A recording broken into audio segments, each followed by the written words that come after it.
Hey guys, what's up? It's Parmeet this side, and I welcome you all to the episode 2 of the C Programming Bootcamp.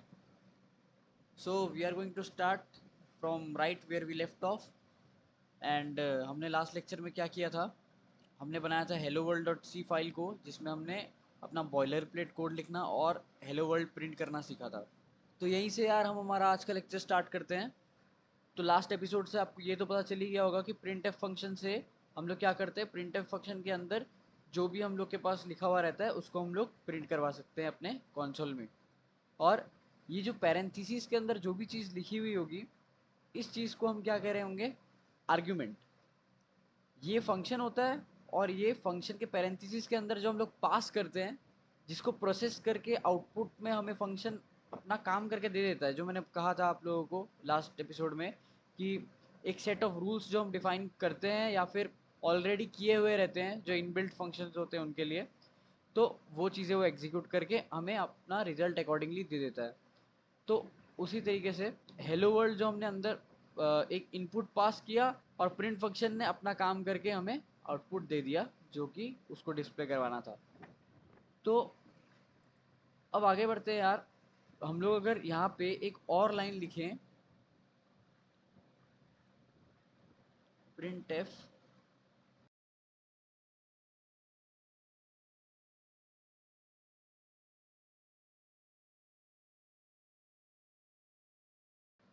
तो यार इसको run करवा के देखते हैं क्या आता है अपने पास आउटपुट। तो ये देखिए हमारे पास आउटपुट कुछ ऐसा आ गया है, hello world, this is my first program in C. ये काम तो बहुत सही से किया है, लेकिन यहाँ पे आप देख रहे होंगे ना तो इसने कोई भी गैप छोड़ी, ना ये जैसे हमने यहाँ पे कोड लिखा है वैसे ये नेक्स्ट लाइन में गया। तो ये नेक्स्ट लाइन में हम इसको कैसे भेजेंगे? तो इसके लिए हमें क्या करना पड़ेगा? सी का जो कंपाइलर है वो कोड को ऐसे ऐसे करके पढ़ के आ रहा है। वो यहाँ पर पहुँचा, उसने पढ़ा कि प्रिंटफ फंक्शन है, अच्छा तो हेलो वर्ल्ड लिखा हुआ है इसके अंदर, तो हेलो वर्ल्ड को प्रिंट करवा देना है। उसके बाद ये लिखा है तो इसको प्रिंट करवा देना है। उसको ये नहीं पता कि इसके बीच में हमें क्या करना है। हमें यहाँ पे गैप चाहिए कि हम चाहते हैं कि ये नेक्स्ट लाइन में प्रिंट हो, उसे नहीं पता। उसने जस्ट एक के बाद एक उसका काम जो था एग्जीक्यूट करवा दिया। तो इसके लिए हमें क्या करना पड़ेगा? हमें इसको बताना पड़ेगा कि इसके बाद जो है हमें एक न्यू लाइन चाहिए, नई लाइन में ये चीज़ प्रिंट हो। तो उसके लिए हम क्या करते हैं सी में, यहाँ मैंने बताया था आपको कि जो भी हम लोग इन्वर्टेड कॉमास के अंदर हम लोग जो एनक्लोज कर देंगे जिस चीज़ को, उस चीज़ को हम स्ट्रिंग कहेंगे। तो हम लोग इस स्ट्रिंग के बाद अगर हम बैक स्लैश एन टाइप कर दें, तो आप देख पा रहे होंगे कि बैक स्लैश एन अलग कलर से डिनोट हुआ है। तो ये अलग कलर से इसलिए डिनोट हुआ है क्योंकि ये सी में एक स्पेशल टाइप का कैरेक्टर है, जिन्हें हम कहते हैं एस्केप सीक्वेंसेस, जिसके बारे में आज का पूरा लेक्चर रहने वाला है। ये one of the escape sequences है जो बैक स्लैश एन है। ऐसे बहुत सारे हैं जिनके बारे में हम बात करेंगे, उनमें से जो जो इम्पोर्टेंट है उसके बारे में हम बात करेंगे। तो जो बैक स्लैश एन है स्पेसिफिकली, इसका नाम है न्यू लाइन कैरेक्टर। ये सी के कंपाइलर को बताता है कि इसके बाद हमें न्यू लाइन में हमारा आउटपुट चाहिए। तो ये लगाने के बाद रन करके देख लेते हैं अपने कोड को। ये मैंने किया रन, और ये देखिए hello world, this is my first program in C. ये हमारा जैसे हमारा इंटेंडेड आउटपुट था वैसा ही आ गया हमारे पास। तो यार लगे हाथ में आप लोगों को और एक चीज़ बता देता हूँ कि अब आपको ये चीज़ नहीं जानने को मिली कि बैक स्लैश एन एक न्यू लाइन कैरेक्टर होता है, जिसको लगाने की वजह से जो हमारा आउटपुट है अगली लाइन नेक्स्ट लाइन में प्रिंट होती है। तो इसका अगर आप लोग एक नोट लेना चाहें, तो आप लोग कोडर्स हैं, आप लोग पेन कॉपी लेके थोड़ी बैठेंगे। आप लोग को कंपाइलर में ही नोट ले लेना है कोड के साथ साथ। तो उसका एक बहुत इजी तरीका क्या होने वाला है, आप दो स्लैशेस डालिए, उसके बाद आपको जो भी लिखना है आप लिख सकते हैं। वैसे तो इसने ऑटो जनरेटेड रिस्पॉन्स भी दे दिया है एआई ने, देखिए कि प्रिंट्स हेलो वर्ल्ड, ताकि पता चल जाए आपको बाद में ये कोड रेफर करते हुए कि ये जो लाइन मैंने लिखी थी इसका काम क्या था।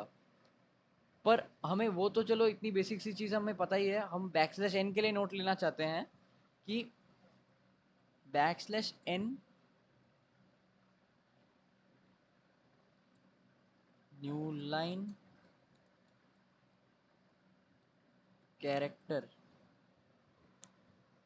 तो ये जब हम देखेंगे तो हमें रिकॉल हो जाएगा कि backslash n new line character है and you can keep it as descriptive as you want it to be. और इस चीज़ को गाइस, ये जो हरे रंग की चीज़ हमारे पास आ गई है, इस चीज़ को हम क्या कहते हैं? इस चीज़ को हम कहते हैं कमेंट। हमने जो ये चीज़ करी है, हमने सी में कमेंट किया है, अपने कोड में एक कमेंट लिखा है हमने। तो कमेंट्स क्या होते हैं यार? कमेंट्स आपको मैं लगे हाथ बता दूं आज कि अगर मैं यहाँ पे ऐसे करके कुछ भी लिखता हूँ तो इससे हमारे कोड पे कोई फ़र्क नहीं पड़ने वाला। आप सोच रहे होंगे कि यहाँ पे मैंने ये चीज़ लिख दी तो ये कंपाइलर इसकी वजह से कुछ अलग तरीके से बिहेव करेगा क्या? तो रन करके देख लीजिए, आपके कोड में कोई फ़र्क नहीं पड़ेगा। देखिए, तो ये जो कमेंट्स होते हैं यार, ये सिर्फ इन्फेरेंस के लिए होते हैं, ये खाली समझने के लिए होते हैं। डेवलपर्स इसे क्यों यूज़ करते हैं? डेवलपर्स इसे दो तरीके से यूज़ कर सकते हैं। एक तो मान लीजिए आपने किसी कंपनी के लिए कोड लिखा है और आपका कोड जाने वाला है रिव्यू के लिए, तो आपने कौन सी चीज़ किस वजह से लिखी है, किस चीज़ को ऐड करने की वजह से लिखी है, वो जो आपका कोड रिव्यू करेगा उसको एक ही बार में क्लिक नहीं भी कर सकती, या उसको नहीं भी हो सकती क्लियर चीज़ें। तो आप क्या करेंगे, आप ऐसे डिस्क्रिप्टिव वे में अपने कोड की लाइन के साथ, कोड के ब्लॉक के साथ ऐसे लिख देंगे कि ये वाली लाइन ऑफ कोड मैंने इसलिए लिखी थी। तो उस बंदे को क्या है, थोड़ा सा आइडिया मिल जाएगा कि आपने ये लाइन क्यों लिखी है। तो एक तो पर्पस इसका ये हो गया। दूसरा पर्पस क्या है, इस पूरे के पूरे अपने कोड को आप कंसीडर कर लीजिए कि ये अपना एक बहुत बड़े सॉफ्टवेयर का एक पार्ट है, और ये ये एक फंक्शनैलिटी है उस सॉफ्टवेयर की, ये दूसरी फंक्शनैलिटी है। मैं चाहता हूँ कि जो दूसरी फंक्शनैलिटी है ना, ये काम करना बंद कर दे आज से लेके परसों तक, और उसके बाद फिर मैं इसको चाहता हूँ कि वापस ले आऊँ इस फंक्शनैलिटी को। कभी कभी आप देखते होंगे ना कि कोई कोई ऐप्स में कोई कोई फंक्शनैलिटी कुछ टाइम तक बंद रहती है, फिर वापस आ जाती है। तो हम क्या कर सकते हैं, हम इसके आगे में दो स्लैशेस लगा देंगे, तो it will start treating this line as a comment from now. तो अब हमारा जो कंपाइलर है सी का, इस लाइन को एज ए कोड रीड नहीं करेगा। आप देख लीजिए, अब हमारे पास सिर्फ हेलो वर्ल्ड आ रहा है, और ये थोड़ी सी स्पेस प्रिंट क्यों हो रही है? क्योंकि हमने न्यू लाइन कैरेक्टर लगाया हुआ है, और ये यहाँ पे न्यू लाइन कैरेक्टर्स को बोल देता है कि अगली लाइन में जाओ और उसके बाद कोड खत्म करना। तो हमारे पास चीज़ें इस तरह से काम कर रही हैं, पर ये जो लाइन है इसने अपना फंक्शन करना बंद कर दिया है। और अगर हम इसको वापस हटा दें, मतलब कि फंक्शनैलिटी को वापस लाना है, तो अब देखिए मैंने रन किया और हमारे पास वैसे का वैसा आउटपुट अपना आ गया। और मैं तो आपको नोट्स लेने के लिए भी कमेंटिंग सजेस्ट करूँगा, बहुत अच्छी प्रैक्टिस होती है। और आप लोग एकदम ऑर्गेनाइज्ड रख सकते हैं अपने कोड्स को, कि बाद में आपको एग्ज़ाम के पहले अपने सारे कोड्स जो भी आपने किए होंगे उसको रिव्यू करना है, तो साथ में अगर आपने कुछ इंपॉर्टेंट पॉइंट्स के लिए कुछ लाइंस लिखी होंगी तो it would help you in the long run. और यार कमेंटिंग के भी दो तरीके होते हैं, मैं आपको बता दूं। एक होता है this is a single line comment. तो आप समझ गए होंगे मैंने ऐसा क्यों लिखा, क्योंकि इसके बाद अगर मैं एंटर प्रेस करता हूँ तो मैं अगली लाइन में चला जाता हूँ, और यहाँ आकर मैं कुछ अगर लिखना स्टार्ट कर दूँ तो that is not being treated as a comment any more. तो क्या करना पड़ेगा मुझे ऐसा, अगर मैं चाहता हूँ कि मैं मल्टीपल लाइन्स में लिखूँ पर that piece of text should be treated as a comment itself, तो मुझे क्या करना पड़ेगा, मैं यहाँ पर एक स्लैश लगाऊंगा, फिर एक स्टार लगाऊंगा, और जो कि मेरे को एआई ने ऑटो जनरेटेड रिस्पॉन्स दे ही दिया है, तो टेक्नोलॉजी है अपने पास, क्यों ना यूज़ करी जाए। तो आपको मैं बात बता देता हूँ, अगर आपको यही चीज़ यूज़ करनी है ना जो इसने सजेशन दिया है, तो आपको कुछ नहीं करना, आपको सिर्फ टैब प्रेस कर देना है। तो टैब प्रेस कर दिया मैंने, तो हमारा ये ऑटोमेटिकली लिखा गया। तो this is a multi line comment. तो मैं आपको दिखा भी दूँ कि ये मल्टी लाइन असल में है कि नहीं है। दिस, एंटर दबा दिया मैंने, नीचे चला गया, is a multi line comment. See how well it is spreaded over several lines and is still being treated as a comment itself। तो ये हो गई बातें अपनी कमेंटिंग की। तो अब यार आ जाते हैं हम अपने आज के मेन मुद्दे में, जो कि था एस्केप सीक्वेंसेस। जैसे कि हमने बात स्टार्ट करी थी \n से कि ये भी एक एस्केप सीक्वेंस है। तो चलिए आइए अब देखते हैं डेप्थ में कि एस्केप सीक्वेंसेस होते क्या हैं। तो यहाँ यार हमने कमेंटिंग की हेल्प से ही नोट्स बना लिए हैं एस्केप सीक्वेंस के, उसकी डेफिनेशन हमने अच्छे से लिख दी है, और जो commonly used escape sequences which you will come across in your university course और इन basic programming have also been mentioned above. तो आप लोग ऐसे ही अपने नोट्स बना सकते हैं और इसको जब चाहे रेफर कर सकते हैं। हम इसको एक एक करके यूज़ करके एग्जाम्पल की मदद से समझते हैं कि हर एक एस्केप सीक्वेंस कैसे काम करता है। जल्दी से एक बार हम लोग एस्केप सीक्वेंस की डेफिनेशन को भी चेक कर लेते हैं। Character combination consisting of a backslash followed by a letter और कॉम्बिनेशन ऑफ डिजिट्स। तो ये क्या कह रहा है कि एस्केप सीक्वेंसेस हमारे वो होते हैं जो लिखे जाते हैं बैक स्लैश के साथ कोई कैरेक्टर या नंबर को एसोसिएट करके, और वो कुछ एक्शन स्पेसिफाई करते हैं with in A line of text that is string basically. तो हमने यहाँ पे दो लाइंस लिख ली हैं एग्जाम्पल की। पहली लाइन में हमने एक स्ट्रिंग लिखी है my name is Parmeet backslash n, और दूसरी लाइन में हमने प्रिंट करवाया है आई लव टू टीच। तो इसको अगर हम रन करके देखें तो हमारे पास आउटपुट आता है माई नेम इज़ परमीत और अगली लाइन में आई लव टू टीच।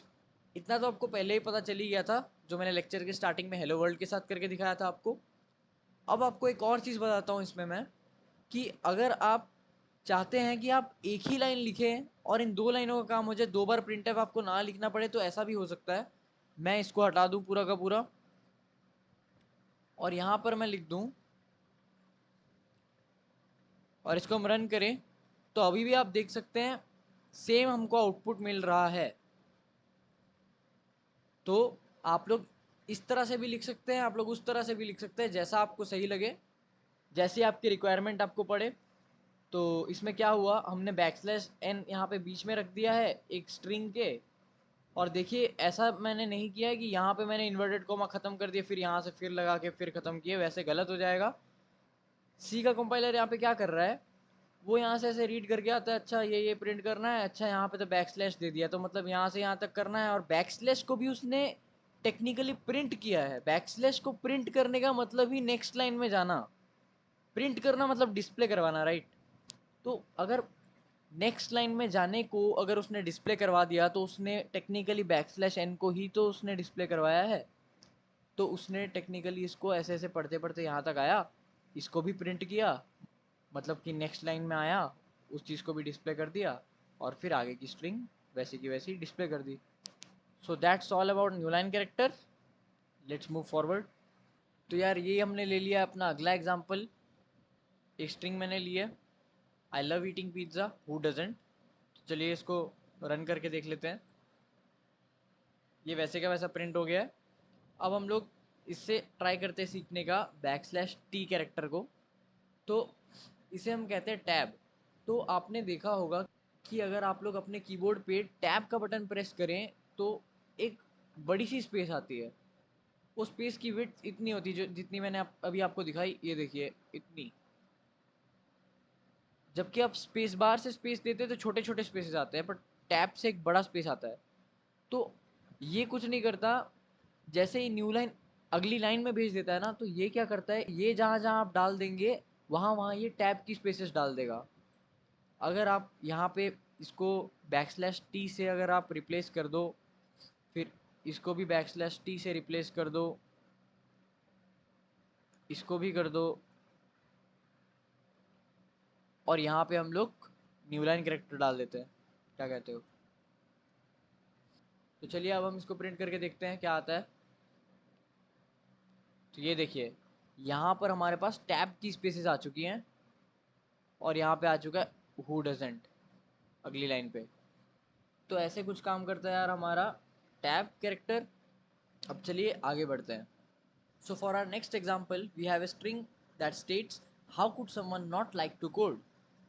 तो इसमें अगर हम बैक स्लैश को ही प्रिंट करवाना चाहते हो, जो हम यहाँ पे बैक स्लैश एन लिख रहे हैं, बैक स्लैश टी लिख रहे हैं, वैसे ही ये जो बैक स्लैश है उस बैक स्लैश को ही हम लोग इसके अंदर कहीं प्रिंट करवाना चाहते हो, तो हमें एक दिक्कत आ सकती है। मान लीजिए मैंने यहाँ पे बैक स्लैश प्रिंट करवाना है, तो मैं यहाँ पे बैक स्लैश दे दूंगा, तो अब हमारे पास क्या आएगा आउटपुट, आप एक बार खुद देख लीजिए।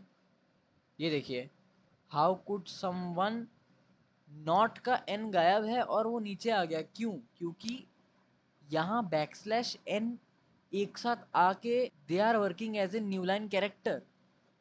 तो this n is not being treated as a character n anymore. This is being treated as a whole, and that too as a new line character. तो इस चीज़ को होने से omit करने के लिए हमें क्या करना पड़ेगा, जब भी हमको बैकस्लैश को खुद ही प्रिंट करना है तो हमें 2 बार बैकस्लैश डालने पड़ेंगे. इससे क्या होगा, देखिए n का कलर चेंज हो गया, अब n पिंक में शो नहीं हो रहा. इसका मतलब है ये एक बैकस्लैश को प्रिंट कर देगा. अब देखिए जो हमारा इंटेंडेड आउटपुट था वो आ चुका है हमारे पास.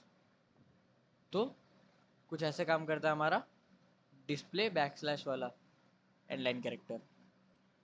और इसी के साथ मैं आपको एक्सप्लेन कर देता हूँ ये लास्ट वाला भी, कि अगर आपको डबल कोट्स ही प्रिंट करवाने हो तो ये भी क्लैश कर सकता है, क्योंकि मेरे को डबल कोट्स यहाँ पे भी ज़रूरत पड़ती है. तो मैं अगर बीच में कहीं भी डबल कोट्स लगा दूंगा, देखिए आप मैं यहाँ पर डबल कोट्स लगा दे रहा हूँ, तो हमारे पास आउटपुट क्या आता है इसका, ये हमें दे देता है एक लंबा चौड़ा एरर कि यहाँ पे ये स्ट्रिंग है कि ये पूरी स्ट्रिंग है. हमने ये क्या किया है, पहले तो स्ट्रिंग डिक्लेयर करके बीच में फिर डबल कोट्स डाल दिए, तो ये कोड ये चीज़ क्या है, क्योंकि अब only this part is being treated as a string and this is syntactically error. इस चीज़ को होने से रोकने के लिए हमें जब भी डबल कोट्स को प्रिंट करना होगा तो हम डबल कोट्स को अकेला नहीं लिखेंगे, बल्कि हम एक बैक स्लैश लगा देंगे उसके आगे, फिर डबल कोट्स लिखेंगे. अब देखिए वो रेड लाइन भी चली गई एरर की. और अब इसको रन करके देखते हैं. So we are all set and it is giving our intended output. So same goes for single quotes also.